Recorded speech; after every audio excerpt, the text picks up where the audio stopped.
Study point YouTube চ্যানেলে তোমাদের সকলকে স্বাগত। আজকের থেকে আমাদের চ্যানেলে শর্ট ভিডিওস এরকমই আপলোড করা হবে, যেখানে shift wise okay shift wise unit wise PYQs পেতে পারবে। ওকে, অবশ্যই চ্যানেলটি সাবস্ক্রাইব করে নাও। দেখো, আজকে আমরা 6 জানুয়ারি 2025-এর শিফট ওয়ানের ম্যাথমেটিক্যাল রিজনিং অ্যান্ড অ্যাপটিটিউডের যে সমস্ত প্রশ্নগুলো এসেছিল সেগুলো নিয়ে ডিসকাস করব। ওকে, অবশ্যই ভিডিওটি শেষ অবধি দেখো এবং কি কি প্রশ্ন এসেছিল সেগুলো কিভাবে সলভ করতে হতো এবং সেগুলো প্র্যাকটিস করে নাও। ওকে, আজকে video number 1 mathematical reasoning and অ্যাপটিটিউডের। ওকে, এইভাবেই প্রত্যেকটি ইউনিট থেকে ভিডিওস পাবে। ওকে, ডেটা ইন্টারপ্রিটেশনের অলরেডি 4টে ডিআই সলভ করানো হয়ে গেছে, ঠিক আছে? যদি সেগুলো দেখতে চাও অবশ্যই ডেসক্রিপশনে দেখো, প্লেলিস্ট লিংক গিভেন রয়েছে। ওকে, চলো আজকে আমরা ম্যাথস এন্ড রিজনিং গুলো সলভ করি। দেখো, এরকম একটি প্রশ্ন ছিল, এখানে এটা আমাদের সিম্পলিফাই করতে হবে এবং এর ভ্যালু কি আসবে সেটা বের করতে হবে। ওকে, তো দেখো, এটা যদি লক্ষ্য করো তাহলে কি দেখতে পাচ্ছ, 0.5 0.5 0.5 তিনবার মাল্টিপ্লাই করা রয়েছে। তাহলে আমি ধরে নিচ্ছি 0.5 হলো এ। ওকে, এবং 0.4 এটাকে আমি বি ধরে নিলাম। ওকে, তাহলে দেখো এরকম একটা ফরম্যাট দেখতে পাচ্ছ, কি না, এটা তিনটে যেহেতু মাল্টিপ্লাই ফরম্যাটে রয়েছে সেই জন্য এটাকে আমি বলতে পারবো এ কিউব। ওকে, একই রকম বি ধরেছি 0.4 কে, তাহলে এটাকে আমি বলতে পারবো, প্লাস রয়েছে যেহেতু প্লাস দিলাম, আর বি কিউব। ওকে, তলায় রয়েছে দেখো এ square minus A B plus B square. তাহলে দেখো একটা সূত্র চলে এলো, এ কিউব প্লাস বি কিউব। এর সূত্রটা কি হয়? এর সূত্র হচ্ছে এ square sorry A plus B into A square minus A B plus B square হয়, ঠিক আছে?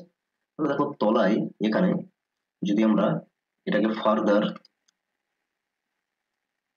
এই এ কিউব প্লাস বি কিউব এটাকে আমরা ভেঙে এইভাবে লিখলাম, ধরো, ঠিক আছে? তাহলে তলায় তো অলরেডি রয়েছে A square minus A B plus B square. Okay, তাহলে দেখো এখন এটা আমরা ক্যান্সেল করে দিতে পারবো, A square minus A B plus B square, তলাও সেম রয়েছে, সেটা ক্যান্সেল করে দিলাম।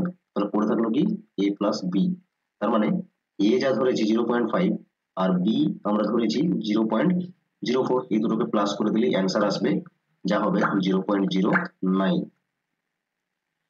ওকে, আশা করছি বুঝতে পেরেছো অ্যান্সার কি হবে তাহলে 0.09। ক্লিয়ার? আর বাকি যে সূত্রগুলো আছে, এই বেসিক ফর্মুলা গুলো মনে রাখবে, তাহলে এই ধরনের কোশ্চেন্স গুলো সলভ করতে পারবে। ওকে, নেক্সট প্রশ্ন দেখো, বলা হয়েছে 7:x ইকুয়ালস টু 17.5:22.5 যদি হয় তাহলে x এর ভ্যালু কি হবে? তাহলে রেশিও ফরম্যাটকে আমরা এইভাবে লিখতে পারি। ওকে, ইকুয়ালস টু রয়েছে 17.5 ডিভাইডেড বাই 22.5, ক্রস মাল্টিপ্লাই করে নাও। ক্রস মাল্টিপ্লাই করলে দেখো আসবে 17.5x ইকুয়ালস টু 7 মাল্টিপ্লাই 22.5। এখন যখন x এর ভ্যালু বের করবে 7 মাল্টিপ্লাই 22.5, নিচে চলে আসবে 17.5।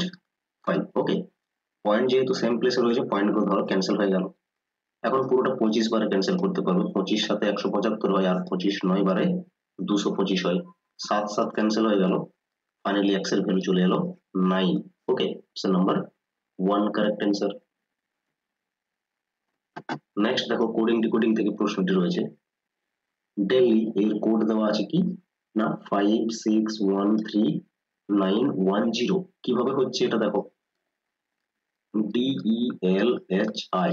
ওকে, তাহলে এর তলায় 5, এর তলায় 6, এর তলায় 13, এইচ এর তলায় হচ্ছে 9, আই এর তলায় 10। কিভাবে হচ্ছে দেখো তো, এর প্লেস ভ্যালু কত 4, ডি এর প্লেস ভ্যালু 4, ই এর প্লেস ভ্যালু হচ্ছে 5। ওকে, তার মানে কি প্লেস ভ্যালু প্লাস 1 করছে। ওকে, এইভাবে হয়েছে। এল এর হচ্ছে 12, এইচ এর হচ্ছে 8, আই এর হচ্ছে 9। তাহলে প্লেস ভ্যালুর সঙ্গে প্লাস 1 করা হয়েছে, আর কিছু না প্রত্যেকটাতে। ওকে, একই রকম ভাবে তাহলে কোড বের করতে হবে মুম্বাই, MUMBAI, ঠিক আছে? তাহলে এম এর প্লেস ভ্যালু কত 30, তার মানে এটা হবে 14, 1 প্লাস করলে 21 হচ্ছে ইউর প্লেস ভ্যালু, তাহলে এখানে কোড হবে 22, এম এর হচ্ছে 13, তার মানে এখানে আসবে 14, বি এর প্লেস ভ্যালু 2, তার মানে এখানে আসবে 3, 1 মানে এটা হবে 2, 9 তার মানে এটা হবে 10। দেখো অপশন নাম্বার 1 এ রয়েছে। ওকে, আশা করছি বুঝতে পেরেছো। নেক্সট দেখো, ডাইরেকশন থেকে এসেছে প্রশ্নটি। কি বলা হয়েছে, a man walks 12 kilometre towards south. আমি ধরে নিচ্ছি এখানে শুরু করেছে, এখান থেকে এটা হচ্ছে স্টার্টিং পয়েন্ট, সাউথের দিকে গেল 12 কিলোমিটার। ওকে, এখানে ধরে নিলাম এটা পুরোটা 12 কিলোমিটার। দেন 7 কিলোমিটার টুয়ার্ডস নর্থ, আবার এখান থেকে 12 কিলোমিটার নর্থে গেল, মানে কি ব্যাক করেছে এখানে, সরি 7 কিলোমিটার নর্থে গেছে, এটা 7 কিলোমিটার। ওকে, তারপর বলা হয়েছে হাউ ফার, ও সরি এখান থেকে ফ্রম হিয়ার, মানে 7 কিলোমিটারে যাওয়ার পরে, নর্থে যাওয়ার পরে 5 কিলোমিটার লেফটে গেল। ঠিক আছে, তাহলে দিকটা ধরলাম 5 কিলোমিটার লেফট দিকটা হবে। ওকে, তাহলে এই পজিশন রয়েছে। এখন বলা হয়েছে how far and in which direction is the man with reference to starting point, is starting point. Okay, তাহলে সে যেখান থেকে শুরু করেছে সেইখান থেকে সে এখন কতটা দূরত্ব রয়েছে এবং কোন দিকে রয়েছে। তাহলে যেখান থেকে শুরু করেছে এই দিকটা হয়ে যাবে ওয়েস্ট, এই দিকটা হয়ে যাবে ইস্ট, এই দিকটা হয়ে যাবে সাউথ। তাহলে কোন দিকে রয়েছে, সাউথ ওয়েস্টে রয়েছে, এটা তো আমরা বুঝতে পারছি। এদিকে রয়েছে মানে কি সাউথ ওয়েস্টে রয়েছে স্টার্টিং পয়েন্ট থেকে, আর কতটা দূরত্ব রয়েছে তার মানে কি এটা বের করতে হবে। ওকে, তাহলে কিভাবে বের করবে, রুট, আচ্ছা এটা 7 কিলোমিটার তো কভার করেছে, তার মানে এটাও 5 কিলোমিটার। তাহলে এই দুটো ভ্যালু রুটের ভিতরে স্কোয়ারে ফর্মেটে থাকবে আর প্লাস হবে। ওকে, হাইপোটেনাস বের করছো, অতিভুজ যখন বের করো তখন কি হয়, ভূমি স্কোয়ার প্লাস লম্ব স্কোয়ার হয়, তার রুট থাকে। ওকে, এটাই হচ্ছে এখানে। তাহলে 25 প্লাস 25 করো, ফাইনালি কত আসছে, 50 রুট। 50 রুটকে যখন ভাঙবে, এটাকে আমরা 25 ইন্টু 2 বলতে পারবো। 25 ইন্টু 2 মানে 25 এর রুট ভাঙলে 5 হয়, আর 2 এর রুট হবে না, তাহলে 2 রুট থাকলো, তাহলে 5 রুট হচ্ছে 2। ঠিক আছে, আর ডাইরেকশনটা সাউথ ওয়েস্ট, সেই জন্য অপশন নাম্বার 3 কারেক্ট অ্যান্সার। আশা করছি বোঝা গেছে।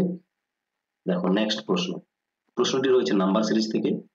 এখানে আমাদের কোয়েশ্চেন মার্কের প্লেসে অপশন 4টির মধ্যে কোনটি হবে বলতে হবে। ঠিক আছে, দেখো নাম্বার সিরিজ সলভ করার জন্য প্রথমত আমরা ফার্স্ট যে অ্যাপ্রোচটি কাজে লাগাই সেটা হচ্ছে গ্যাপ ফাইন্ডিং করা। ঠিক আছে, 35 তারপর আছে 51, এখানে কোয়েশ্চেন মার্কের প্লেসে কিভাবে বের করব, গ্যাপ দেখো 1 রয়েছে, এখানে গ্যাপ রয়েছে 4, এখানে দেখো গ্যাপ রয়েছে 9, এখানে গ্যাপ রয়েছে 16, বুঝতেই পেরেছো প্যাটার্ন। তারপরে কি হবে, এটা হচ্ছে 1 এর স্কয়ার, এটা হচ্ছে 2 এর স্কয়ার, এটা হচ্ছে 3 এর স্কয়ার, এটা হচ্ছে 4 এর স্কয়ার, দেন ডেফিনেটলি এটা 5 এর স্কয়ার, 5 এর স্কয়ার মানে কি 25, তার মানে কি 51 প্লাস করে দাও 25, যোগ করো 76 এখানে আসবে। ওকে, যা অপশন নাম্বার 4 এ রয়েছে। আশা করছি বুঝতে পেরেছো প্যাটার্নটি। এরকমই ভিডিওস গুলো পেতে, যেখানে unit and shift wise PYQ solve করানো হবে লেটেস্ট পিওয়াইকিউজ থেকে। ওকে, তার জন্য অবশ্যই চ্যানেলটি সাবস্ক্রাইব করে রাখো, এবং যদি ভিডিওটি ভালো লাগে বন্ধুদের সঙ্গে অবশ্যই শেয়ার করে নেবে। ওকে, থ্যাংক ইউ, আজকের মতো এখানে শেষ করলো, আবারও পরবর্তী নেক্সট শিফট সলভ করবো এবং খুব তাড়াতাড়ি নেক্সট শিফট সলভ করে নিয়ে আসবো। ওকে।